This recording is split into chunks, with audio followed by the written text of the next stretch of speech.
makukumpleto itong araw na ito, meron tayong bisita. May kasama tayo ngayon dito for the first time. Gusto niyo ba pumunta sa Boys Town? Alam niyo ba yung Boys Town? Sino napunta na sa Boys Town? Sa Marikina?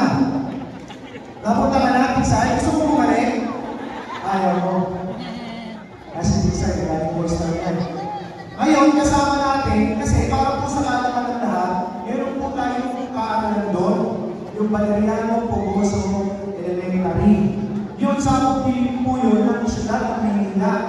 At meron kami mga kasama dito na mag-aaral doon, ng mga elementary, sa Manila Boys Town Complex. Nandiyan sila, kasama natin. Ang galing sila Manila, nasa Manila kasi yun. Ang Manila Boys Town Complex headed by Dr. Agnes Aragón. Kasama niya yung mga district chief na rito, na natin si John Agustin, si Shari, sino ba? Sino ba? Julian. Si Julian, wala dyan. Tsaka si Miss Gian, ano ba? Si Pai. Ay, sorry! Sorry, mga taga-Pasego, Pasego! Ano ba? Yung sa Pasego, ito, kasi ito yung Pasego, napakalaki niyan, no? Parang ano yan, meron silang sarili na pero kompleto Pasego. District chief namin dyan, si Miss Aiza Mendoza. Okay. At kaya ko sinabi sa inyo, pinakilala sa inyo, nakita ninyo, lahat ng mga kasama namin dito, at yung nasa likuran ninyo, yung nasa likuran ninyo, yung mga nakapula, nakasul, yung tumutulong sa inyo, yung mga daycare teachers natin. Kasi yung mga daycare teachers, yun, parang kukunti kayo ngayon na. Bukas marami kayo sa Delpan, ha? Kaya, nandiyan din si Miss Lala Lilente. Nandiyan sa District 1. Ayun, si Lala. Nandiyan sila, okay? At sa mga daycares natin, yung umahawak sa mga daycare, yung mga mag-aaral natin sa daycare, ang umahawak sa kanila, namamahala sa kanila, si Miss Roxanne Estrada. Okay.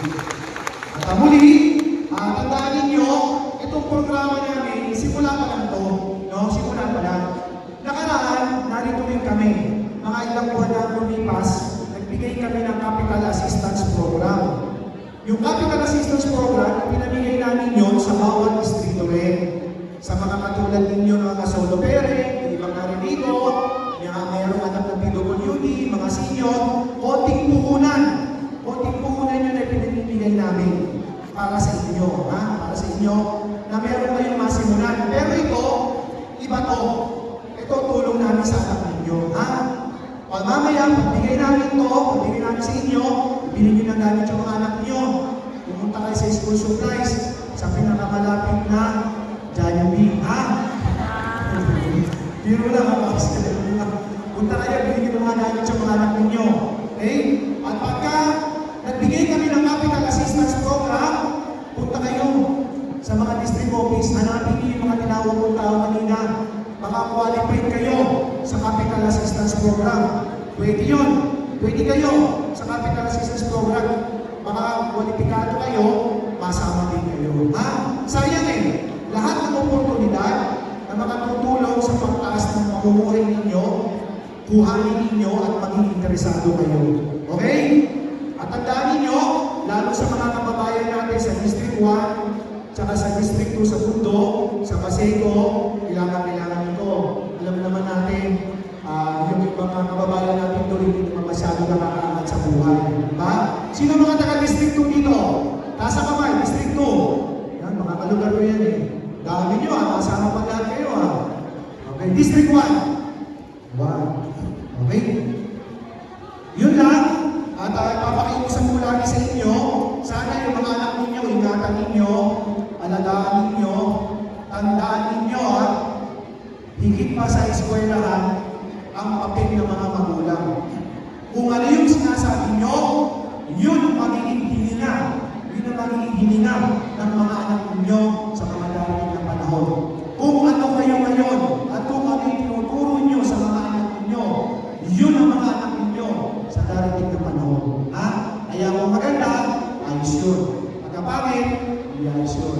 Kaya sana, sa mga magulang, muna kayo dyan, habang hinihintay natin si Yorme, lilibagin natin ang sarili natin.